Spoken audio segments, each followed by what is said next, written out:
got so much motherfucking design on right now. Break it down, bring it back, make it clap. I got 3 old thoughts, new guap, where that thing. Bitches on my line, and you know they come strapped, hold up. Oke, perkenalkan saya Alberta Baby Sarnila dengan NIM 2110417364 kelas M2 angkatan tahun 2021. Nah, di sini saya akan merecord video untuk memenuhi UAS mata kuliah Supply Chain Management. Jadi soal yang pertama itu adalah apa yang dimaksud dengan supply chain management atau yang sering kita sebut dengan manajemen rantai pasok. Nah, supply chain management ini adalah sebuah rangkaian dari beberapa kegiatan yang meliputi bagian koordinasi, penjadwalan, dan pengendalian terhadap pengadaan, persediaan, proses produksi, dan pengiriman produk. Dan pada intinya supply chain management ini adalah rangkaian dalam kegiatan dari pembuatan produk hingga sampai ke penjualan. Nah, untuk soal yang kedua itu adalah ketika saya memiliki restoran, bagaimana saya mengelola rantai pasok atau supply chain management ini. Nah, pertama-tama yang saya akan lakukan adalah memperhatikan jaringan supply chain managementnya itu, yang ada beberapa bagian. Yang pertama itu adalah tentang raw material. Nah, ini adalah bahan baku dari proses penyajian makanan tersebut, mulai dari ayam, bumbu-bumbuan, dan segala hal untuk pembuatan makanan tersebut. Kemudian supplier. Nah, supplier ini adalah yang terkait pada rantai menyediakan bahan baku tersebut, begitu. Nah, biasanya restoran itu akan mengambil bahan baku dari supplier yang menyediakan bahan baku pada saat pemesanan dilakukan. Kemudian itu adalah manufacturing. Kemudian selanjutnya itu adalah distribusi. Nah, distribusi ini juga dilakukan oleh restoran yang dimana semua makanan yang tersedia tersebut akan dikirim ke gudang-gudang gitu. Kemudian yang terakhir itu adalah customer. Nah, customer ini dari perusahaan ini biasanya adalah masyarakat yang ingin membeli makanan yang kita jual itu gitu. Dan yang kedua itu kita perlu memperhatikan tentang value supply chain management ini gitu, tentang diagramnya. Yang pertama itu adalah tentang bagaimana kita menyusun infrastruktur pada perusahaan ini atau restoran ini. Kemudian tentang manajemen SDM restoran. Kemudian bagaimana pengembangan teknologi pada perusahaan ini, karena pengembangan teknologi ini sangat penting bagi perusahaan begitu. Selanjutnya tentang pembelian. Nah, pembelian ini adalah pengadaan bahan baku dan tentang mesin pengolahan dalam membuat makanan ini gitu. Dan pada intinya dalam menerapkan supply chain management di restoran ini kita perlu memperhatikan bagaimana bahan baku makanannya, kemudian mesin pengolahan makanan yang tersedia, pengolahan makanan, kemudian hasil penjualan makanan tersebut, setelahnya mutu makanan yang kita jual itu bagaimana. Kemudian segmentasi pasarnya ini juga sangat penting sih dalam restoran. Kemudian itu adalah promosi. Nah, promosi ini juga nggak kalah penting dari segala hal itu yang berhubungan dengan sistem supply chain management ini gitu. Karena ini adalah berhubungan dengan bagaimana sistem penjualan yang kita lakukan gitu, bagaimana bentuk promosi-promosi yang kita akan lakukan. Untuk soal yang ketiga itu adalah seberapa penting supply chain management bagi Universitas Pancabakti Pontianak. Nah, mengapa dikatakan penting? Karena supply chain management ini bisa meningkatkan kepercayaan dan kolaborasi di antara rekanannya, dan kemudian rantai pasok, dan meningkatkan inventaris dan kejelasan percepatan inventory. Nah, secara garis besar supply chain management ini berfungsi untuk membagi ke dalam 3 hal. Yang paling utama itu adalah tentang distribusinya, kemudian jejaring, atau adalah tentang perencanaan kapasitasnya. Nah, supply chain management ini juga berfokus kepada kepuasan pelanggan. Nah, atau bisa disebut juga dengan kepuasan yang kita ini yang sebagai murid atau mahasiswa dari Universitas Pancabakti ini. Kemudian universitas itu juga akan mendapatkan pendapatan yang menguntungkan gitu. Kemudian pemanfaatan aset itu semakin tinggi dan meningkatkan laba dan membesarkan Universitas Pancabakti ini kalau kita menerapkan sistem supply chain management ini dengan baik. Dan soal yang keempat itu saya akan menjawab 4 pertanyaan dari link yang telah Bapak bagikan di soal ujian kami. Nah, untuk pertanyaan pertama itu adalah tantangan apa saja dan peluang apa saja yang didapatkan dari rantai pasokan di wilayah pasar Asia Tenggara. Nah, dari sebuah penelitian yang dilakukan oleh Google, mereka lebih memfokuskan pada sebuah potensi yang dimiliki oleh Asia Tenggara, di mana terjadi pada sebuah pasar e-commerce yang pada awal tahun 2015 mereka mendapatkan keuntungan 5,5 miliar US$ Amerika. Kemudian meningkat menjadi 88 miliar US$ pada tahun 2025 Indonesia itu menjadi pemegang dari 52% pasar e-commerce di wilayah Asia Tenggara. Pertumbuhan yang terbilang meningkat secara cepat begitu memiliki sebuah artian bahwa hal tersebut menjadi sebuah pasar yang sangatlah berpotensi bagi sektor logistik. Akan tetapi hal itu juga menyebabkan dan ataupun mempengaruhi akan tekanan yang berasal dari konsumen. Nah, peningkatan persaingan dan tidak akan adanya pelanggan setia.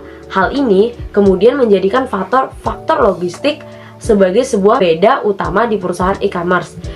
Terjadinya peningkatan terhadap penjualan online yang tinggi dan meningkatkan produsen yang bermigrasi menuju wilayah ini, menjadikan sektor logistik siap meroket di wilayah Indonesia. Nah, sektor transportasi dan juga logistik yang berada di Indonesia sebelumnya telah mengalami peningkatan sebesar 2 digit dalam 1 dekade ini, dan kemudian tren dari peningkatan ini kemudian akan selalu terus berlanjut.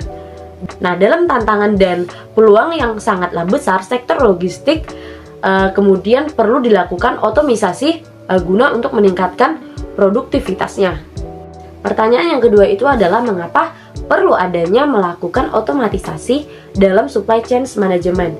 Dikarenakan akan besarnya sektor logistik yang terjadi di kawasan Asia Tenggara menjadikan hal ini sebagai tantangan bagi pelaku industri. Nah, hal tersebut dikarenakan permintaan dari pelanggan itu meningkat, maka akan hal tersebut akan menjadi sebuah tekanan bagi pelaku bisnis guna untuk melayani konsumen dan juga untuk mempertahankan konsumen tersebut. Nah, maka dari hal tersebut kita perlu melakukan otomatisasi dalam supply chain management itu. Pertanyaan ketiga itu adalah apa dampak dari potensial dari otomatisasi pada supply chain management ini. Nah, otomatisasi dapat membantu supply chain di setiap tahap dalam prosesnya begitu. Nah, dari perencanaan rute yang dioptimalkan hingga pengiriman jarak terakhir yang efisien. Kemudian otomatisasi berpotensi merevolusi seluruh operasi supply chain management ini. Nah, pengemasan 3D, pengoptimalan penjualan, dan pelacakan armada secara real time hanyalah beberapa cara di mana otomatisasi mengubah permainan.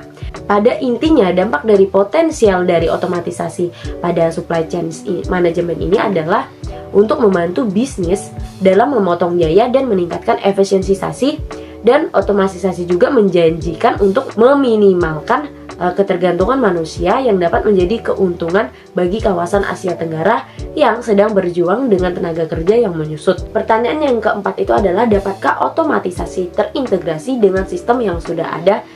Seperti yang telah dijelaskan di atas, bisnis baru di Asia Tenggara tidak memiliki proses standar. Nah, setiap bisnis memiliki sistemnya sendiri-sendiri dan solusi teknologi harus ramah terhadap integrasi guna untuk kelancaran transisi.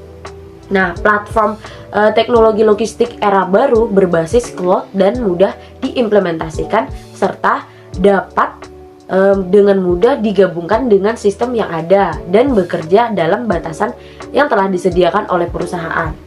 Untuk soal yang selanjutnya itu adalah saya akan menjawab 4 bagian pertanyaan juga tentang video dari YouTube yang telah dibagikan di soal-soal yang telah Bapak bagikan di soal UAS ini. Yang pertama itu adalah topik apa yang telah dibicarakan dari ketiga video yang telah dibagikan itu. Nah, topik yang pertama itu adalah tentang tips dan trik vendor atau supplier management. Nah, terus video yang kedua itu adalah pengukuran kinerja supply chain management. Nah, untuk yang video yang ketiga itu kita membahas tentang pentingnya supply chain management itu bagaimana, kemudian karakteristik produk, kemudian juga pilihan strategi. Selanjutnya kita akan mempelajari tentang decouplling point. Yang terakhir itu adalah tentang postponement.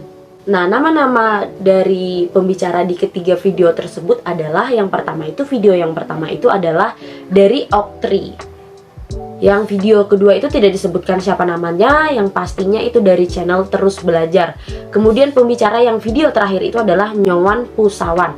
Nah, jadi dapat disimpulkan bahwa apa yang dijelaskan dari ketiga video di atas tersebut adalah bahwa video yang pertama itu akan memberikan kita pelajaran bagaimana tips dan triknya vendor dalam menjalankan supplier manajemen yang baik itu bagaimana. Kemudian video yang kedua itu adalah bagaimana kita mengukur kinerja chain-nya gitu, atau bagaimana kinerja dalam sistem supply chain manajemennya. Kemudian video yang keempat itu kita bisa mempelajari apa sih pentingnya supply chain management itu dan bagaimana karakteristik produknya begitu. Selanjutnya manfaat yang bisa saya ambil dari pembelajaran dari ketiga video di atas itu adalah bahwa saya mendapatkan ilmu yang lebih lagi tentang supply chain management ini, bagaimana sistem-sistem dalam supply chain manajemennya, terus karakter produknya, kemudian bagaimana proses dalam pembuatan produk dari bahan baku mentah hingga sampai penjualannya begitu. Kemudian bagaimana pengukuran kinerja pada supply chain management itu, dan kemudian bagaimana trik dan tips dalam supplier manajemennya.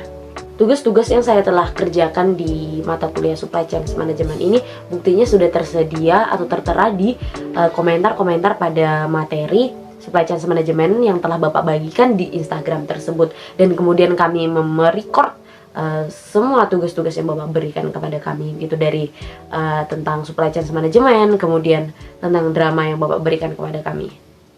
Terima kasih. Sekian jawaban soal-soal UAS yang Bapak bagikan, semoga bisa dipahami. Terima kasih.